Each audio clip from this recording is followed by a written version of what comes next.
Estimados amigos, en esta segunda conferencia vamos a tocar el tema de algunas de las consecuencias que el mal uso de la inteligencia artificial puede dejar sobre la firmeza volitiva y afectiva de nuestra personalidad. En la conferencia anterior ya destaqué algunos de los aportes que trae la inteligencia artificial junto a los riesgos que implica para la formación de una inteligencia juiciosa y profunda. Pues bien, un problema análogo se presenta respecto de la voluntad y de la afectividad.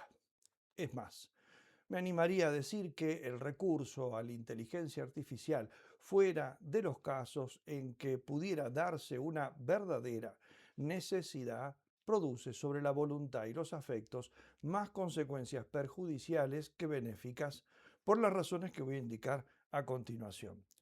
No descarto ciertamente que haya razones para usarla incluso bien y para usarla con provecho. Pero esto solo ocurre cuando su uso es realmente necesario o por lo menos muy conveniente, y esto no ocurre lamentablemente en la mayoría en los casos en los cuales se recurre a ella. Porque la mayor parte del uso que se hace de la inteligencia artificial, por lo menos por el común de las personas, es o bien recreativo, que no puede ser considerado necesario, porque hay muchas otras maneras mucho mejores de recrearse, o bien laboral o ligado al campo del estudio, que muy pocas veces podemos calificar de verdaderamente necesario. La inteligencia artificial nos puede ciertamente facilitar muchas cosas, pero que me haga más fácil las cosas no equivale siempre a ser necesaria. Y puede incluso facilitarme las cosas sin que eso me beneficie. Por ejemplo, un auto ciertamente me facilita mucho llegar a determinados lugares, pero aumenta mi sedentarismo. Y para una persona que necesita caminar por cuestiones de salud, esta facilitación puede ser contraproducente en muchas circunstancias. Pues bien, precisamente por estas y otras razones que voy a indicar ahora a continuación, considero que la inteligencia artificial usada, como digo, cuando no es necesaria, que es la mayor parte del uso que lamentablemente le damos, acarrea muchos riesgos para la voluntad y la afectividad. Y no solamente riesgos, sino que de hecho produce efectos nocivos. Voy a indicar a continuación solamente los que yo considero principales. Comencemos por definir o delimitar lo que entendemos por firmeza volitiva. Se trata de la energía que hace a la voluntad capaz de elegir el bien y tener señorío sobre uno mismo, sobre nuestra propia persona. La capacidad electiva del bien presupone a su vez dos cosas. Por un lado, la inclinación de la voluntad y de la afectividad, porque aquí también está implicado el apetito sensible, tanto concupiscible como irascible, digo, la inclinación hacia el bien auténticamente humano, que está constituido por aquellos bienes que perfeccionan nuestra naturaleza y persona humana, en concreto la justicia, la templanza, el coraje, el dominio de sí y el resto de todas las virtudes morales. Y por otra parte, implica el ejercicio de la prudencia, que es la que determina la manera concreta en que estos bienes se realizan en cada situación, que es aquello que en moral se llama el justo medio virtuoso, es decir, con qué acto concreto yo realmente, ¿no?, realizo aquí y ahora la justicia, la castidad, la humildad, la valentía, etc. Si no tuviéramos la inclinación hacia los bienes auténticamente humanos que nos viene por nuestras sínderesis y por las virtudes morales, nosotros no los buscaríamos de modo efectivo. Y si no tuviéramos la capacidad de determinar el modo concreto en que estos se realizan en cada situación que nos viene por la prudencia, nos quedaríamos solo con buenas intenciones sin jamás realizar un bien concreto. Pero, amén de elegir el bien, hace falta luego la energía para acometerlo y realizarlo. Yo tengo entonces que saber primero qué es lo que tengo que hacer. Tengo que decidir hacerlo, después tengo que ejecutarlo. Para el ejecutarlo, el acometerlo y realizarlo, ¿no?, es donde se va a notar más la firmeza volitiva, que implica entonces también constancia, perseverancia en las resoluciones tomadas, el reiterarlas, ¿no? Firme es aquel que no retrocede ni renuncia a lo que ha decidido o a lo que ha prometido cuando la obra se pone difícil. ¿Por qué? Eso lo sabemos todos. Es fácil empezar algo, pero llevarlo a buen puerto cuesta muchísimo más. De ahí que el espíritu de iniciativa, como dicen algunos, es mucho más amplio que la voluntad determinativa, o sea, determinar las cosas. Y se dice con mucha razón que el camino del infierno está plagado de buenas intenciones que nunca se concretaron en obras o que quedaron a medio hacer. Una voluntad sólida, por lo tanto, entraña todo esto y además otras cosas. Responsabilidad, que es la cualidad de hacerse cargo de los propios actos y de estar dispuestos a responder por ellos ante Dios, ante todo, ante nuestra propia conciencia y ante la sociedad a la que pertenecemos.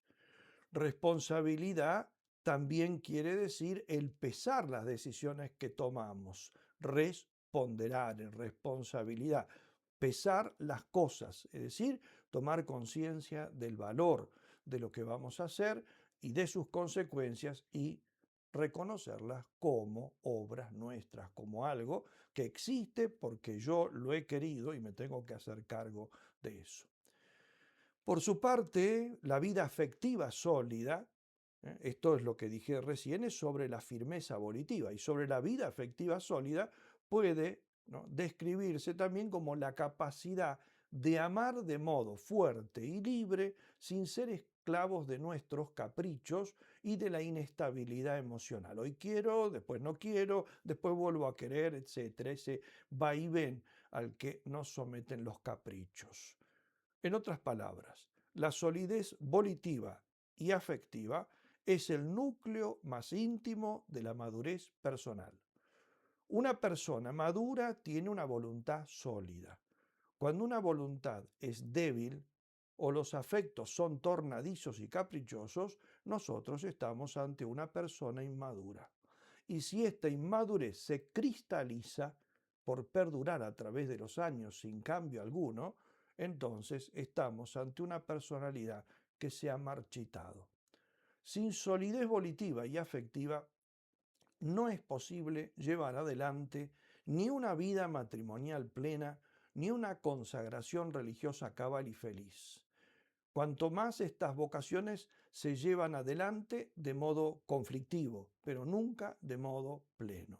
Más aún, me atrevería a decir que ni siquiera es posible, sin esa solidez de la voluntad y de la afectividad, ejercer digna y decorosamente cualquier profesión.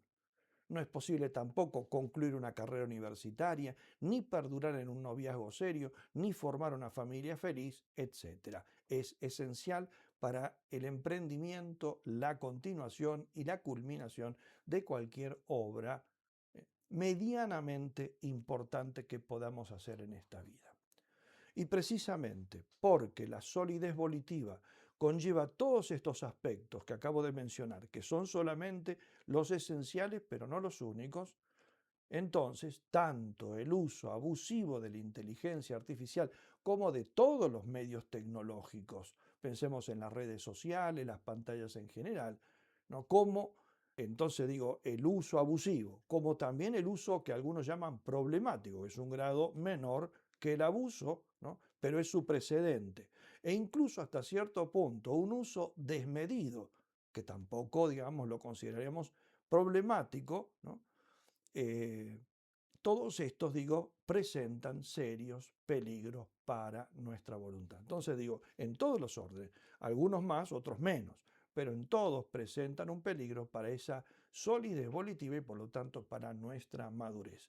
Tanto entonces, lo vuelvo a repetir, en el grado ínfimo, un uso de alguna manera desmedido, descontrolado, excesivo. Luego tenemos el uso ya problemático, preocupante, y luego tenemos el uso abusivo, que incluso puede estar relacionado con ciertos usos adictivos. Porque todos estos fenómenos que acabo de señalar, ¿no?, esos distintos tipos de uso, atrofian en definitiva la voluntad o la paralizan, ¿no? O la deforman y también hacen lo mismo con la vida emotiva. Bien, voy a señalar ahora a continuación algunas de las principales consecuencias amenazantes que creo que puede tener estos tipos de uso, como digo, de todas las tecnologías. Hoy en día la que se está ofreciendo y es la más atractiva y por eso el objeto de nuestra conferencia es el de la inteligencia artificial. En primer lugar, comencemos con las posibles amenazas que se ciernen sobre la formación de una voluntad sólida, que es cada vez más extraña en los hombres de nuestro tiempo y de nuestra sociedad. Ante todo, la inteligencia artificial con mucha frecuencia toma decisiones por nosotros, es decir, nosotros le dejamos tomar decisiones por nosotros. Queremos convencernos de que somos nosotros quienes lo hacemos, sirviéndonos de la inteligencia artificial, pero en realidad lo hace ella, porque se lo hemos delegado nosotros. De hecho, eh, muchas personas saben que la inteligencia artificial, ¿no?, en distintos tipos de algoritmos, de programas, de aplicaciones, etcétera, nos organiza el día, nos dice cómo llegar a un determinado lugar, por dónde conviene ir, nos sugiere dónde vacacionar, qué comprar, dónde invertir nuestro dinero, qué películas ver, qué leer, qué comer, etcétera. Desde el momento en que usamos las redes sociales, buscadores, aplicaciones, etcétera, la inteligencia artificial va produciendo algoritmos personalizados, trazando un perfil de cada uno de nosotros según lo que solemos buscar, elegir, preferir, preguntar, responder, comprar, curiosear, etcétera. Y luego, de pronto, nos empieza a inundar con ofrecimientos, ofertas, sugerencias, invitaciones, propagandas, todas hechas a medida de ese perfil que ha ido trazando de cada uno de nosotros y que va perfeccionando cada día más. Por otro lado, cada vez que le pedimos una información a alguna inteligencia artificial, esta, para mantenernos enganchados, siempre nos ofrece dar un paso ulterior. Nos puede proponer una nueva búsqueda. ¿Quieres ahora que yo te busque esto? ¿Quieres que te haga un poco más fino lo que estás pidiendo? Etcétera. Siempre nos va ofreciendo eso, ¿no? Y de esa manera, entonces, va sondeando también nuestros gustos, va armando una síntesis personal de nosotros. Y como muchas personas van aceptando estas propuestas, que son cada vez más facilitadoras y más tentadoras, entonces evidentemente nos va enganchando. Pero como dije, cada vez que nosotros accedemos a alguna de estas insinuaciones, dejamos de actuar nosotros mismos. De este modo, puede debilitarse paulatinamente nuestra capacidad de deliberación personal, que es una de las fuentes que mantienen vivo el ejercicio de la voluntad. Cada vez se oye más que hay personas que dicen que se bloquean o que entran en pánico cuando les sucede, sea que se les acabó la batería del teléfono, que han perdido la señal de Wi-Fi, que ya no cuentan con datos móviles. Y en esos momentos muchas de ellas se sienten como si estuvieran a la deriva en un mar sin confines, a merced de las olas y de los tiburones, y eso que quizás solamente estén a un par de cuadras del centro de la ciudad donde ellos habitan. Esto indica que realmente han delegado tanto sus o muchas de sus capacidades de actuación y decisión en algún algoritmo concreto, sea el calendario, los recordatorios, la agenda, los mensajes, la ubicación geográfica, etcétera, que ya no saben cómo proceder sin esta asistencia y automatización. O si lo pueden hacer es después de un rato tratando de coordinar y de retomar un poco cómo es que hacían cuando no tenían esto, y algunos lo logran solo a medias. La segunda de las consecuencias que produce el uso abusivo de la inteligencia artificial en el orden, como digo, volitivo, ¿no?, es la evasión del esfuerzo. Porque la inteligencia artificial, sin duda alguna, nos puede resolver muchas dificultades. incluso hace búsquedas por nosotros, resúmenes, nos da sugerencias, nos hace análisis, nos ofrece traducciones, etc. Todo esto es muy tentador y es posible que muchas veces se justifique. En este sentido, la IA nos hace la vida más fácil y se agradece, por lo menos en parte. Pero si queremos ser realistas, no debemos perder de vista que precisamente la voluntad se educa luchando contra las dificultades. Y nos podemos preguntar, ¿y también se educa de alguna otra manera? La respuesta es no. De ninguna otra manera, solo luchando contra las dificultades que cotidianamente se presentan desde el día que nacemos. Como un músculo. Un músculo, la voluntad no es un músculo ciertamente, pero la analogía sirve. Un músculo se desarrolla haciéndolo trabajar de modo constante y con esfuerzo. Si nosotros dejamos de ejercitar un músculo determinado, este se debilita, enflaquece y puede incluso atrofiarse. Y si lo usamos remisamente, es decir, con menos esfuerzo del que ya habíamos logrado alcanzar, se debilita. Todos los que han tenido una pierna o un brazo inmovilizados por un tiempo a causa de un esguince, de una fractura, saben muy bien de lo que estoy hablando y saben que solo han recuperado la movilidad y la agilidad que antes tenían tras engorrosas y largas sesiones de rehabilitación y muchas veces siempre necesitando asistencia profesional. Pues bien, la voluntad, ¿no?, que es espiritual, no es un músculo, pero se puede de ella decir algo análogo a lo que hemos dicho de los músculos. Sin esfuerzo constante se vuelve perezosa y caprichosa y el recurso constante a la inteligencia artificial puede conducir y conduce, de hecho, muy a menudo a esta situación.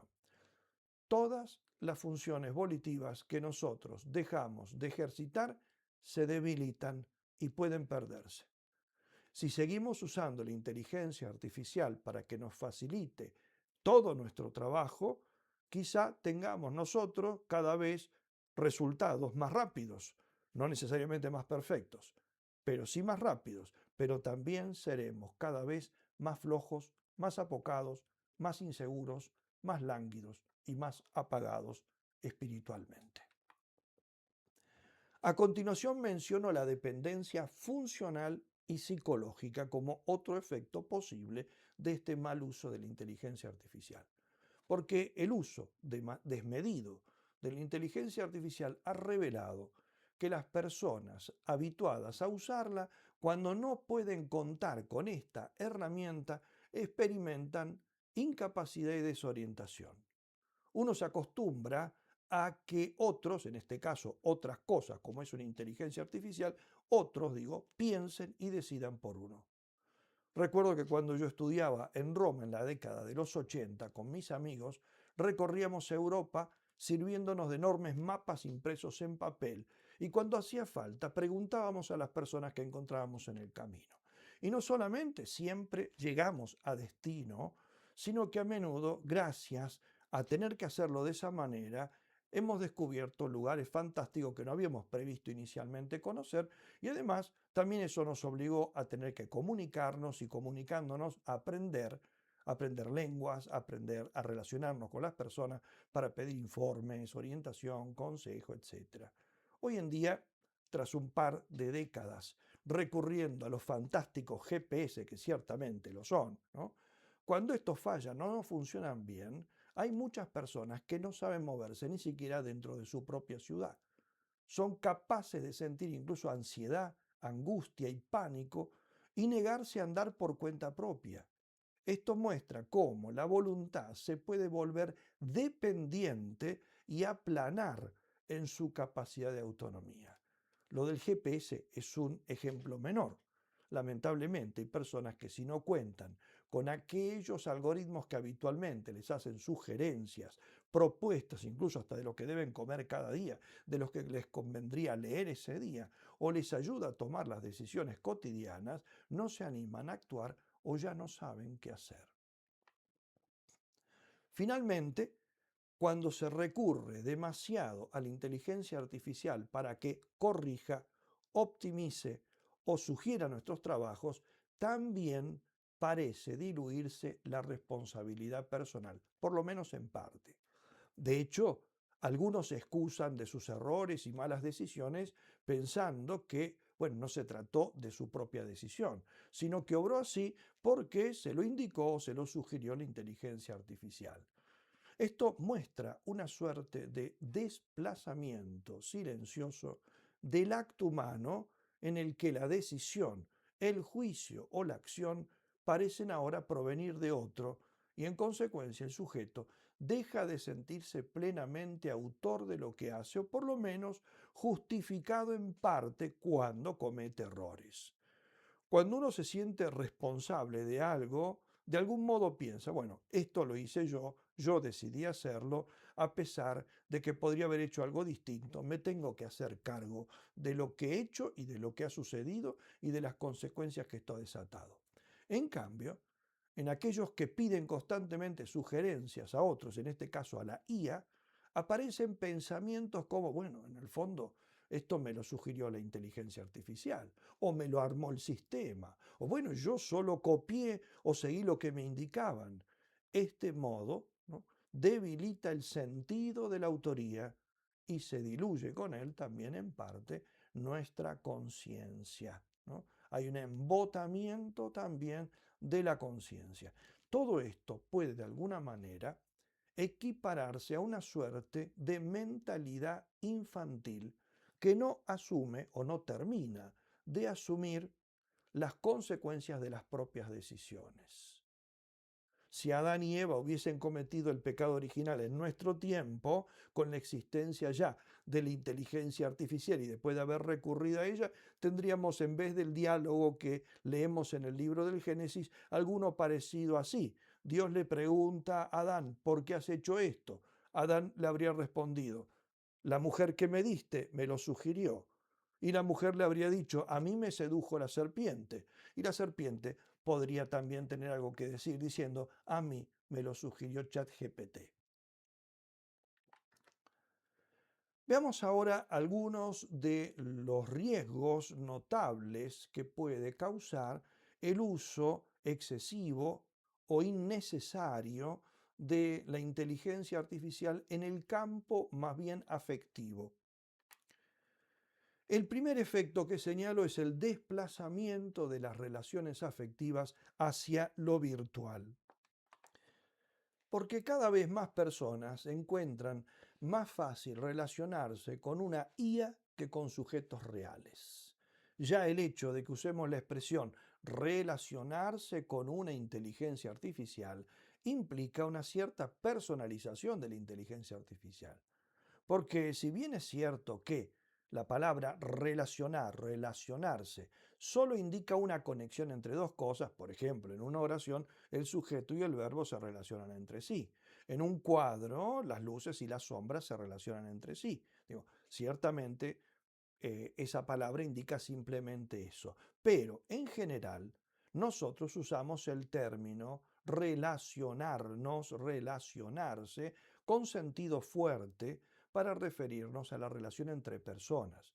De hecho, suena un poco raro decir que uno tiene una mala relación con su gato o que la relación que tengo con mi serrucho preferido hoy en día no es óptima, porque en realidad la palabra relación tiene un sentido bidireccional, es decir, que va de uno al otro término y del otro al primero y con cierta igualdad, ¿no? Es decir, los dos ofrecen algo parecido al otro. Una madre le da a su hijo consejo y amor y el niño le devuelve a la madre cariño, comprensión por sus consejos. Y juntos así se hacen crecer. Y esto vale también para cualquier otra relación personal. En cambio, mi lapicera no me da a mí lo mismo que yo le doy a ella, ni mi perro me da lo mismo que yo le doy a mi perro, ni mi tractor me da lo mismo que yo le doy al tractor. Por eso, salvo cuando nosotros, por nuestra manera de hablar, personalizamos los objetos, las cosas, ¿no?, es decir, los tratamos como personas, en realidad la palabra relación queda un poquito fuera de lugar. Y esta es la impresión que tenemos de aquellos que dicen tener una relación con la IA, con la inteligencia artificial. Puede ser que influya mucho para crear esta tendencia el hecho de que la IA de suyo está diseñada para simular una vinculación.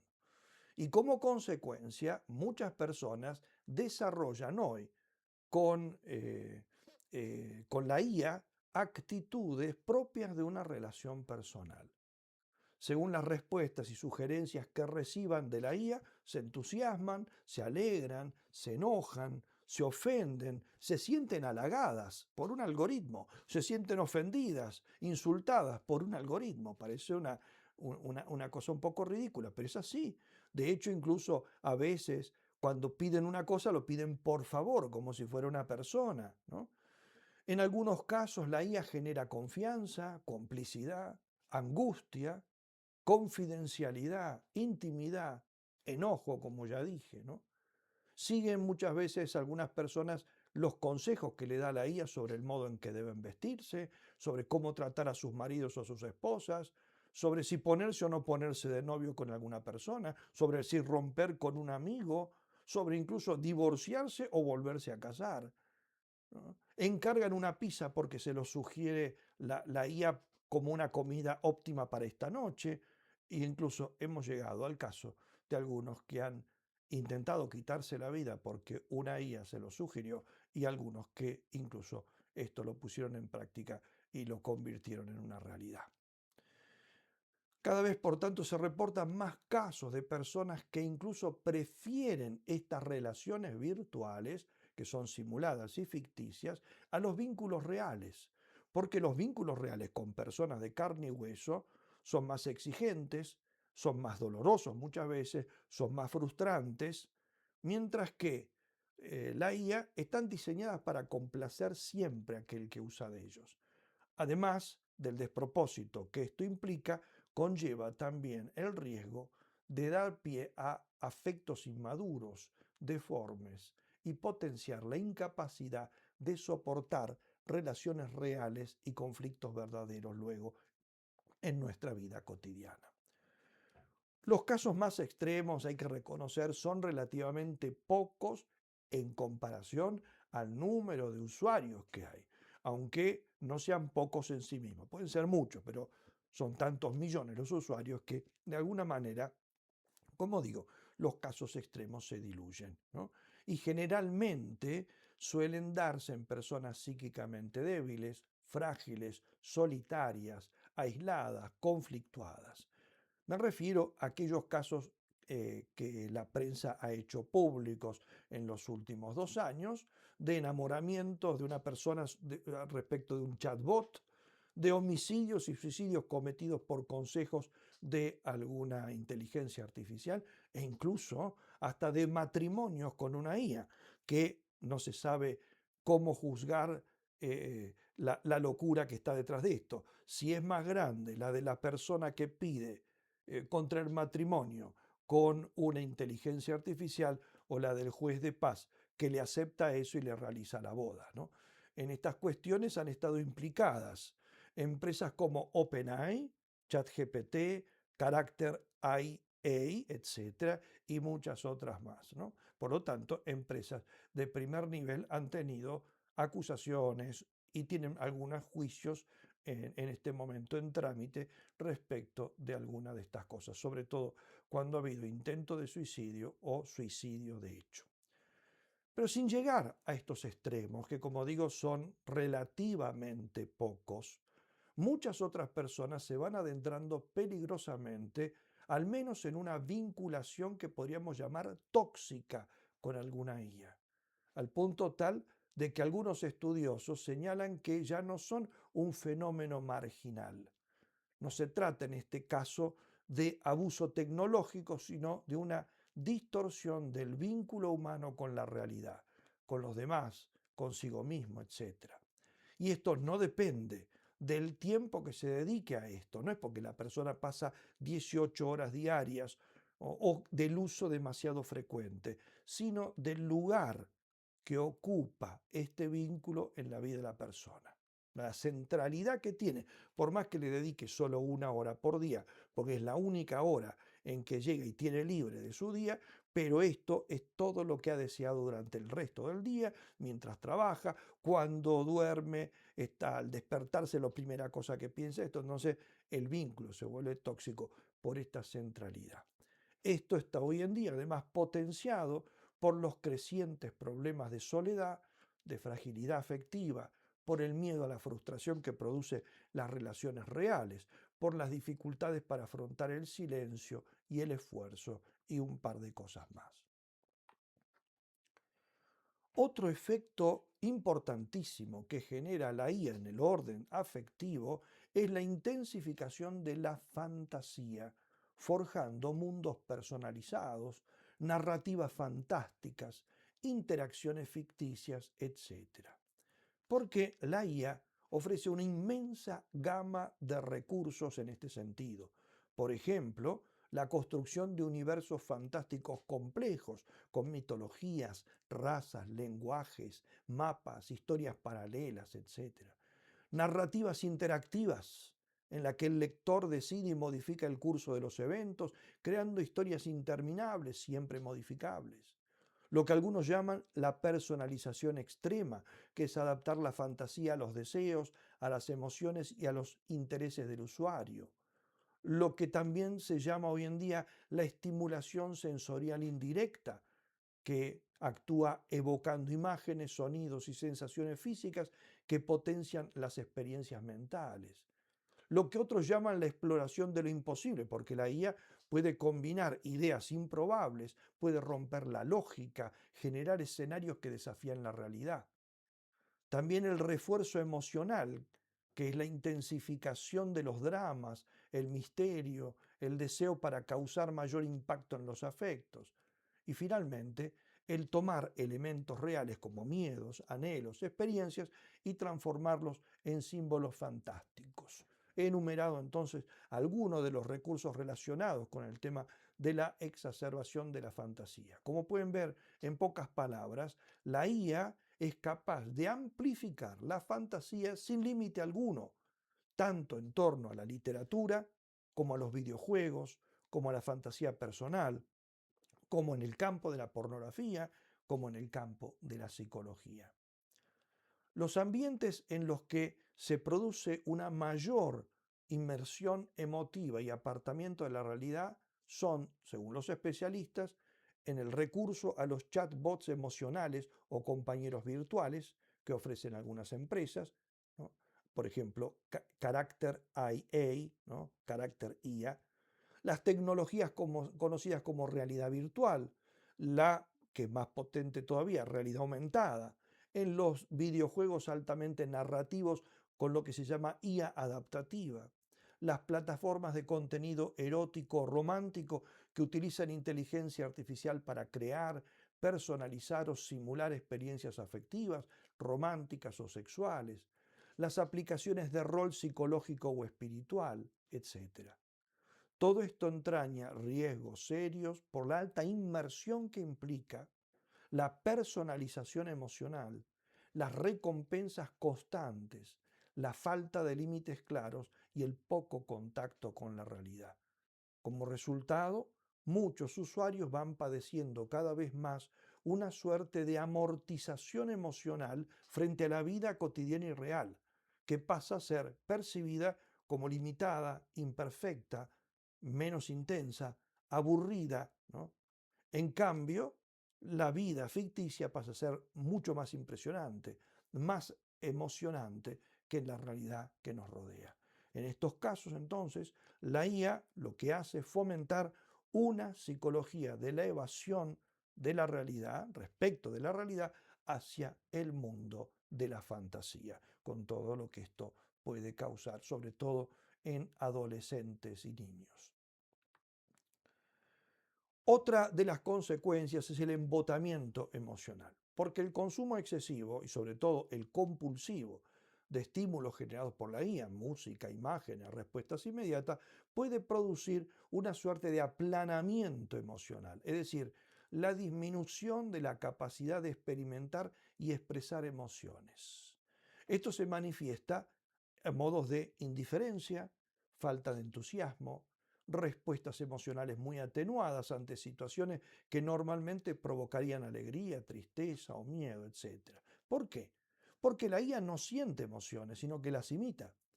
Pero al generar interacciones basadas, como ya hemos dicho en la conferencia anterior, en patrones y datos, las emociones imitadas son generalmente homogéneas, sin matices ni espontaneidad. Sus respuestas evitan extremos emocionales, dando la sensación de una suerte de neutralidad constante. Y esto puede inducir al usuario a relacionarse con expresiones también de su parte emocionales superficiales, debilitando la riqueza de la experiencia humana. Cuando las personas sustituyen relaciones reales por vínculos con la inteligencia artificial, se reduce de hecho la exposición a la complejidad emocional que surge en la interacción humana. Entre los hombres nosotros tenemos conflictos, sorpresas, empatía genuina. En cambio, al interactuar con sistemas que simulan emociones sin sentirlas, los usuarios pueden acostumbrarse también a tener ellos una afectividad reducida y más plana. Por último, ¿no? ¿Qué debemos hacer para evitar estos peligros de los cuales solamente he señalado 4 en el orden volitivo y algunos más en el orden afectivo, pero que evidentemente no son exhaustivos? Ahora bien, esto es lo que tenemos en la mayoría de nuestros adolescentes y jóvenes, ¿no? E incluso también de niños y por supuesto también de muchos adultos. Ahora bien, ¿qué podemos hacer para evitar estos peligros? ¿Qué criterios preventivos podríamos ofrecer? El único modo de servirnos de la inteligencia artificial sin que ésta se convierta en un peligro potencial para nuestro equilibrio afectivo y madurez es atenernos a una serie de criterios firmes de los cuales voy a indicar solamente algunos súper esenciales. Ante todo, evitar usar la tecnología y en particular, pero no exclusivamente la inteligencia artificial, para aquellas tareas que deben formar el carácter. O sea, en este orden de cosas, en todo lo que tendría que formar nuestro carácter, nosotros no debemos recurrir al uso de la tecnología. Solo debe recurrirse entonces a ella cuando sea necesario y siempre de modo accesorio y complementario. Y una vez hecho, ¿eh? Ya sí, sin ayuda de ninguna tecnología, ¿no? Uno tiene que trabajar su propio carácter. Porque para fortalecer la voluntad es necesario asumir tareas sin asistencia tecnológica. Esta ciertamente no es una regla absoluta y es necesario reconocer que circunstancialmente se puede recurrir a la ayuda de la inteligencia artificial sin perjuicio de nuestro perfeccionamiento, en particular cuando una tarea nos apremia por su volumen o por el escaso tiempo con que contamos o porque realmente nos supera totalmente en nuestra capacidad.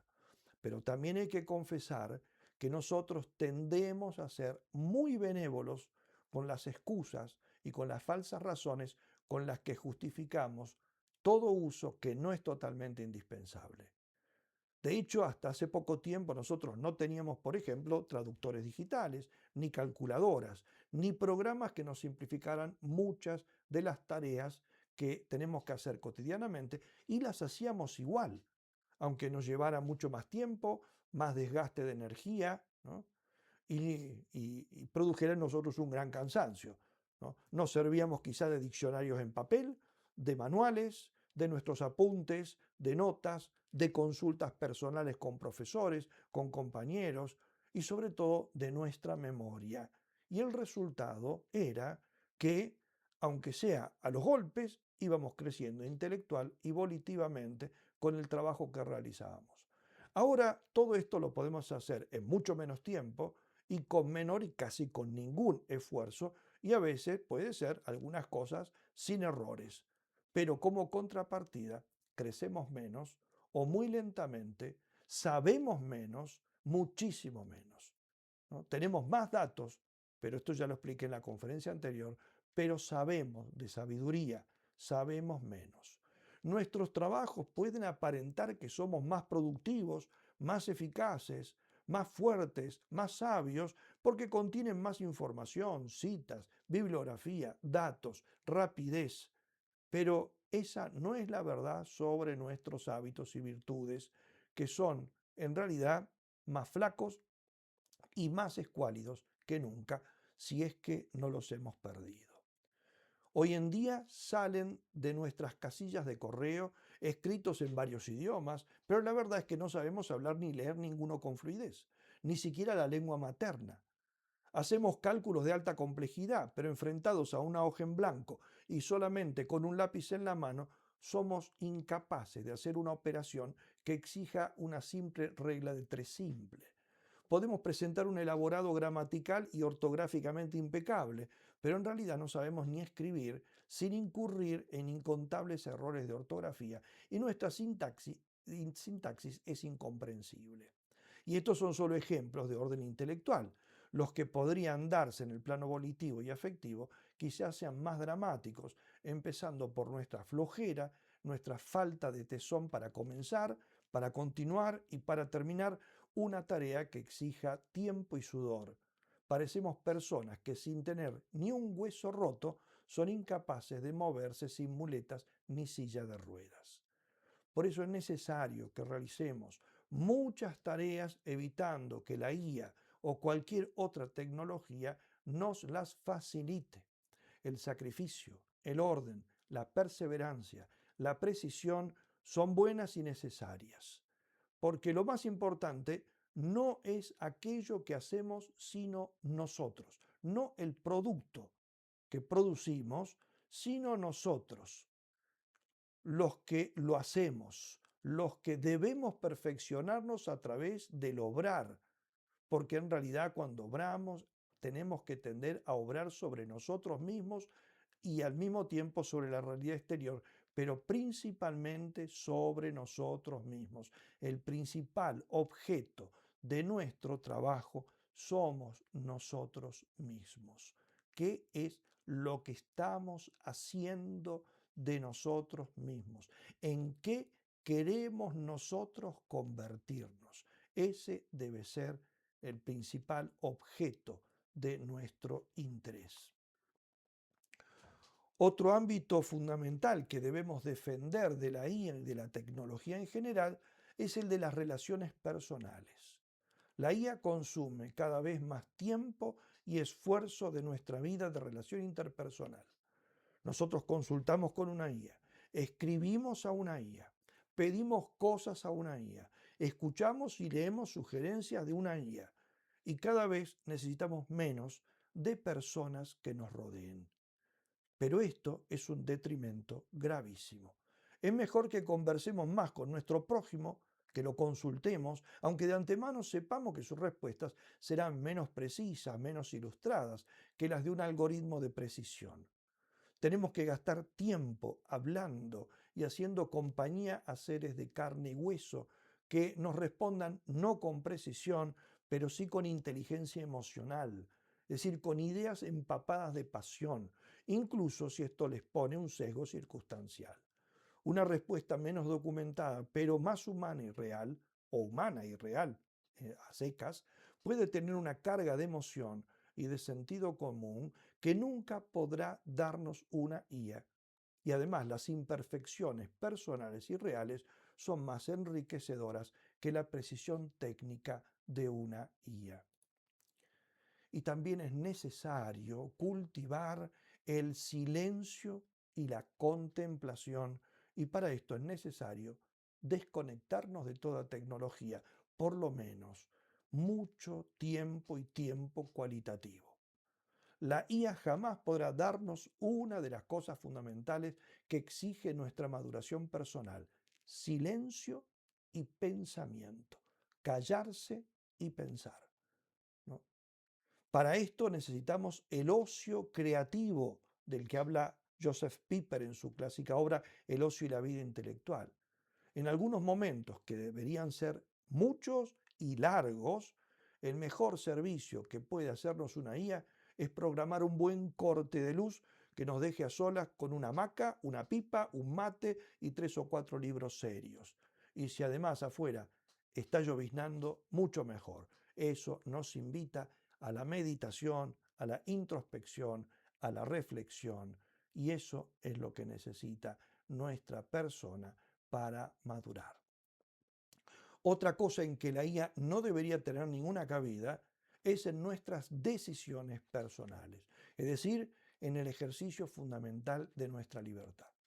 Parece tan obvio que casi carecería de sentido introducir este párrafo, si no fuera porque son muchos los que involucran a la IA en sus mismas decisiones, ya lo hemos dicho.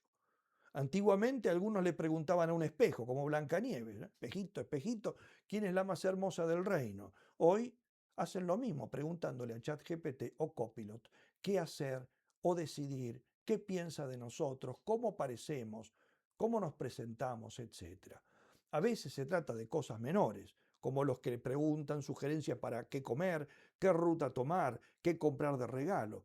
Pero hay quienes ya van más allá y, como hemos dicho, delegan en una inteligencia artificial decisiones fundamentales para su vida.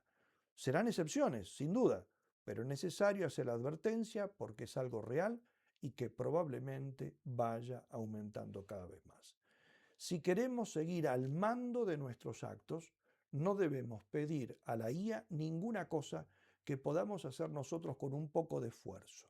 No debemos tomar como buena ninguna sugerencia o respuesta sin haberla constatado y sopesado de modo personal, sabiendo que la IA puede engañarse y por tanto engañarnos. Y sobre todo, debemos aceptar que todos los errores y equivocaciones que cometamos por seguir la IA son errores y equivocaciones porque somos nosotros los responsables de lo que decidimos y también de lo que aceptamos hacer, aunque venga por sugerencia de otros. Lo que sale de nuestra libertad es nuestro. No importa el modo en que se llegó a esta decisión, a saber si todo fue una elaboración personal o si primero pedí sugerencias a una inteligencia artificial. En definitiva, quien decidió hacer esto soy yo. Ese es el ejercicio de mi libertad y mi responsabilidad. Tiene que hacerse cargo de eso.